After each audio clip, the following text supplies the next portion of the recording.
Esu Rusnė, gimiau ir augau Širvintose.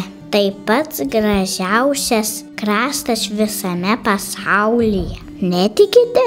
Tuomet leiskitės į kelionę kartu su manimi ir mano šeima.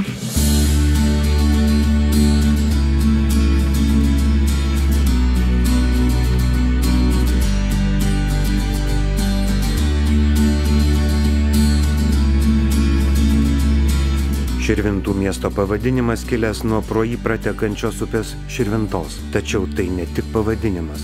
Čia gyvenantiems Širvinta daugiau nei upė. Tai jų prisiminimai, gyvybė ir stiprybė.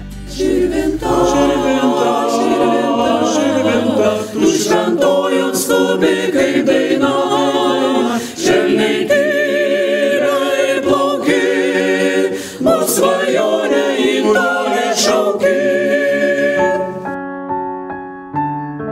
Aš Rima, be Širvintos neįsivaizduočiau savo gyvenimą gimtam krašte. Ana mūsų pasididžiavimus, mūsų gyvastis. O man patinka Musė. Jos vardas toks linksmas.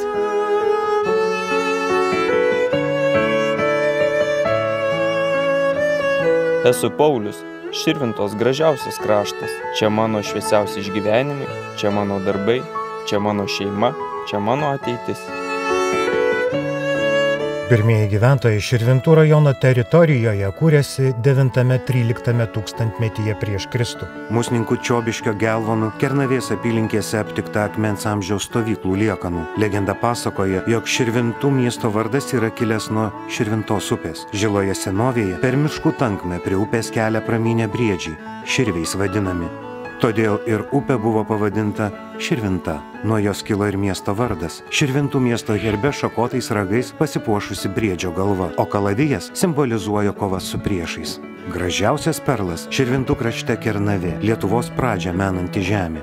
Tai didingi piliakalniai ir Neries apjuostas Pajūtos slėnis. Po šios UNESCO pasaulio paveldo vertybės sąnašų sluoksnių slypi senovės gyvenvietės, kapinynai, senosios Lietuvos sostinės medinio viduramžių miesto, sunykusio po 1390 metų kryžiuočių antpuolio likučiai. Kernavės archeologinės vietovės muziejaus ekspozicijoje pateikiama ilgamečių archeologinių tyrimų medžiaga, bylojanti apie kultūras gyvavusias šiame areale nuo epipaleolito iki viduramžių, apie baltų kultūros ištakas, apie pagoniškosios bendruomenės virtimą krikščioniškąją. Valstybinėme Kernavės kultūrinėme rezervate kasmet vyksta tradicinė rasos šventė, o Liepos mėnesį tarptautinio festivalio Gyvosios archeologijos dienos Kernavėje metu didinga piliakalnių rimti sudrumsčia atgijusi praeitis. Triūsia lietuvių ir kaimyninių kraštų amatininkai, vyksta riterių kovos, skamba senosios muzikos garsai. Pasak legendos, kai Lietuva 1387 metais apsikrikštijo ir Vilniuje buvo nugriauta Perkūno šventykla, Lizdeikos kalne gyvenęs vyriausiasis Krivis Lizdeika su vaidilutėmis persikėlė į Kernavę.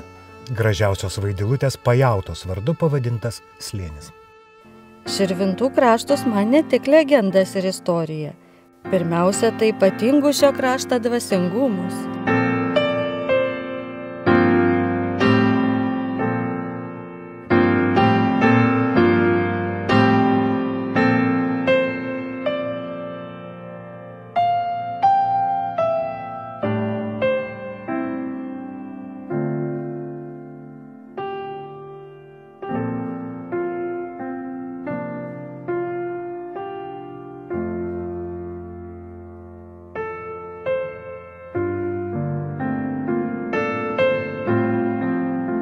Aš Kristina.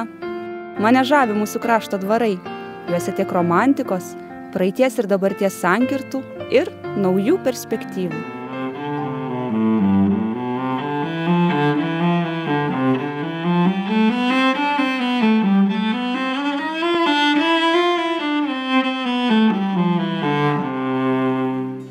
Širvintos daugiausia dvarų turintis rajonas Lietuvoje. Šešuolėlių dvaras puikiausias pavyzdys, kaip antram gyvenimui bendromis savininko ir paveldosaugininkų pastangomis galima prikelti architektūrinį paveldą.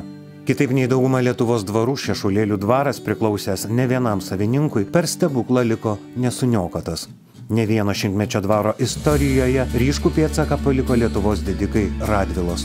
Širvintų apylinkių įžymybė – gatvinis Mikalajūnų kaimas, įkurtas 16 amžiuje per Valakų reformą ir išsaugojęs 19 amžiaus pabaigos 20 amžiaus pradžios autentiškumą. Tokių gatvinių kaimų Lietuvoje išlikę nedaug. 22 km į pietvakarius nuo Širvintų, Neries ir Musės upių santakoje yra įsikūręs Čiobiškio miestelis. Miestelis garsėja nuostabia Panerio gamta, architektūros paminklais, o ypatingai Dariaus ir Girėno tiltu. Daugelis Širvintų rajono žmonių žino, kad trumpiausias kelias į Kaišiadorį keltu, persikėlus per Nerį, varomų upės srovės. Tai yra technikos paminklas ir vienintelis toks keltas visoje Lietuvoje.